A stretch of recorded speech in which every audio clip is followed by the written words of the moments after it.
Our next speaker, it's his 4th year at MFA. He's a decade-long teacher.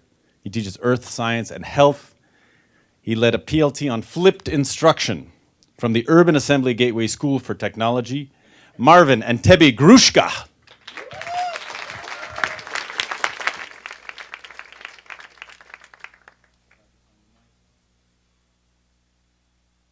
All right, good evening, everybody. How are you today? My name is Marvin Antebi-Gruszka, and today I'm here to talk to you a little bit about rethinking our ideas about confusion and ignorance in the classroom. Why not to just sweep these under the rug? Now, the first thing you should know about me is that in 1985, had you met me, I would be the last person you would ever consider to be here today on the campaign trail for confusion and ignorance. And the reason is that I was that know-it-all kid. I was addicted to being right, addicted to looking smart, addicted to having the right answer. But the reality was there was an area where I was not the know-it-all, and that was at home. See, my mother was born and raised in post-war Polish refugee household. And the thing about being in her household was that her standards of cleanliness were always set to Eastern European. So there was very little chance for me in this. And try as she might to impart these onto me, I had a really difficult time, making sure that the house was clean to her standards. And at the end of the day, the thing that really sticks with me the most is the feeling that I had of confusion and betrayal, really, that I didn't know what I had done wrong. I didn't know how to get better. Now, this was pretty much the way the story went for many years, and I had a rebellious phase where I said, to heck with cleaning for many years until, my husband knocked that out of me. What a wonderful thing marriage is. But one of the things that really sticks with me is that listening to my students talk about how they work in my classroom, I was revisited by the ghosts of my childhood. And listening to them talk about how they were or were not able to understand what I wanted them to understand, they felt confused, they felt betrayed because they didn't understand sometimes what they had done wrong and they didn't understand how to get better. And so one of the things that I think clicked in my head, at least when I was thinking about this TED Talk, was that there's an incredible bias at play here that we don't normally talk about. Now that bias for some people is how clean your house is. For others, like know-it-all people like me, it's how right your answer is. And one of the things that I really want to impart today is that if we don't really address how the bias for ignorance and confusion affects our students, it creates a very dangerous space and a very unfair space for our students. Because unfortunately, we're not all cleaning or earth science prodigies. As a matter of fact, some of us are novices, and we have to respect that. So I was thinking about how do I measure teacher bias? How do I prove to you tonight that there is, in fact, bias that we come to our classrooms with? And so I was stuck on this problem. I asked my husband, I said, what can we do to really show this? And he helped me to devise the survey that many of you took in preparation for coming tonight. It was sent out in email. And in this survey, there was a vignette. Now, the vignette had 3 different forms. One form of the vignette, and all of them were identical except for maybe 5 words. One form of the vignette had a student who did not know the right answer and told the teacher, I don't know the right answer, and it was an easy math problem. Another one knew the right answer but seemed a little confused about it. And the third student had the right answer, smarty pants, wanted to show everything that he knew. Now, based on the different responses to the same questions after each person got the vignette, we analyzed each of the samples. And based on those samples, there are big differences between some of these groups.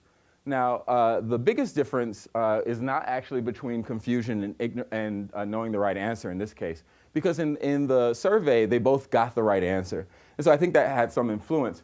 But teachers reported that overall, they were almost satisfied or satisfied with the teaching. They would be in the case of the teacher, if they were in the shoes of the teacher, that the teacher would not feel that they were a bad teacher, and also that the student was likely to be the teacher's favorite. Now, compare this to the responses that we got for the student who responded with, I don't know. In this case, teachers were more likely to report that they would be very unsatisfied with their teaching, frustrated, that they'd be a bad teacher, and the student was not likely to be the favorite. Now, clearly, there's some bias here. And regardless of the reasons, whether it's childhood traumas of Eastern European standards or being a smarty pants teacher, we have to really understand how it is that we can create a fair space for all of our students. And so I want to talk a little bit about what happens when we do not embrace confusion and ignorance in our classrooms. I like to think of our classrooms as this sacred space where there's almost like a landscape, because I'm an earth science teacher, where you have like the Grand Canyon. You're standing on one cliff, which is the knowledge that you definitely know, and off in the distance across the gorge is this promised land of knowledge that you have yet to get to. Now, when we are confused, we walk right up to the edge of what we know, right? And that dizzying feeling that you get in the pit of your stomach, that is confusion. It's saying that, I don't have enough tools to get over to this other side. This is something that's different from where I'm already safe and standing. And that gorge is a very dangerous place for our students, right? They're not going to run into a flying leap to get across to the other side, because what if they look stupid? What if they have the wrong answer? And these are the kinds of things that run through our students' heads. And so I thought that the best thing to do, for years was just model for them, show them that, it's okay to get the wrong answer. I get it wrong all the time. But again, it doesn't really address the possibilities here. And let's really understand what the possibilities are of being confused. When we're confused, you have the potential to really use this confusion almost like a compass. And the compass is what you can use to orient what it is that you don't know to the knowledge that you already know and you've already accomplished. Think about that. You could become a mental athlete, because in that moment of confusion, you have to recognize, one, there's something that I know that's different from what I'm seeing. Two, there's a gap there. And three, it could be a big gap or a small one, but metacognitively, I can recognize where I am. Now, unfortunately, in the real world, we don't always allow our students the space or the tools to do that. And what ends up happening is we lock away the knowledge in the land of Kapwakta. Now, Kapwakta is a very, very scary place, but it's also a place that my students who I've taught over the years have known very well, because it happens whenever we call on people who already know the answer. How many times has that happened to you? Right? Like you're sitting there, there's a sea of confused faces, and you're going to call on Michael or Susan because you know they have the right answer, and they're going to push your lesson along. And you feel a little bit better, too, because at least there's one person who gets it. Right? But this is in fact, not the best space for our students, because if we, again, do not provide a fair and equitable space for students to get this knowledge, it's locked away. And you're only teaching the kids who are already in the promised land. You're not teaching the ones who are staring at the space in front of them in utter fear of being wrong. So we have to reimagine a little bit. What could it be like if we were to embrace confusion in our classroom and confusion?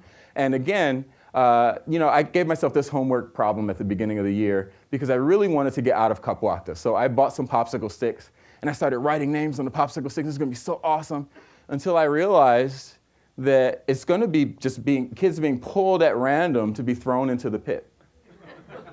Right. So we have to do something first before we send our kids off to their deaths.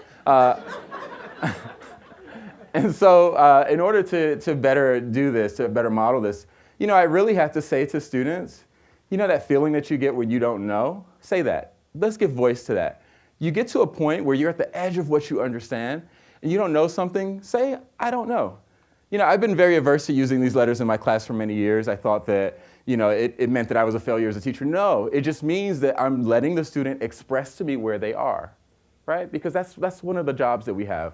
We need to meet our kids where they are. But let's also take I don't know and make it work for us. So we're going to take the K from I don't know, and that's going to be placed right on the base of that knowledge that we know, right? Because there's something in this problem that you know. You've seen the number 2 before. You know what a rock is. There is something that you know that you're bringing to this problem, okay? But there's also something that you don't know, and that's what we need to target. We need to circle that thing that's confusing you.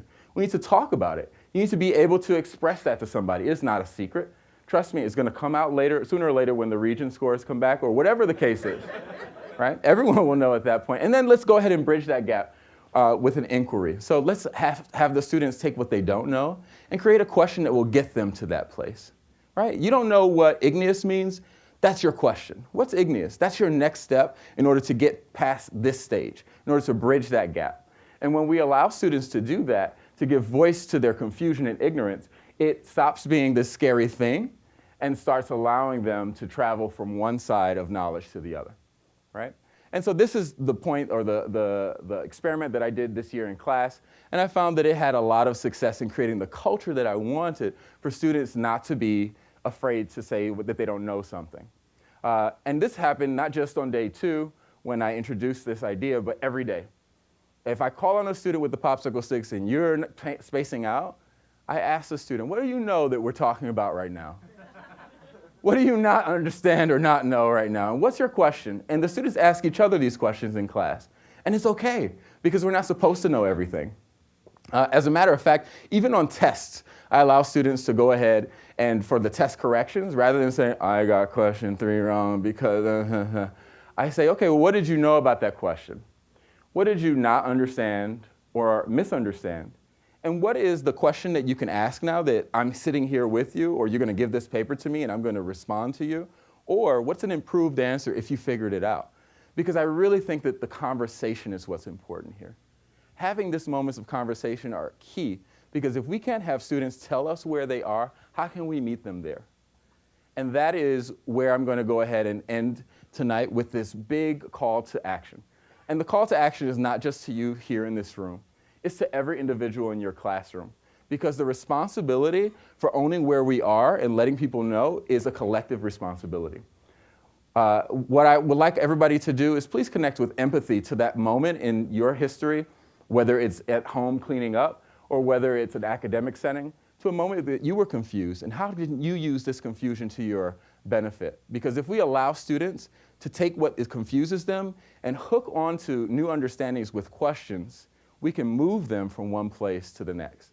And that is a great and wonderful thing. So thank you very much. If you would like more specific information about the MFA survey, the results, you can go to www.tinyurl.com/MT2-survey-results if you'd like to read all about it. Thank you very much.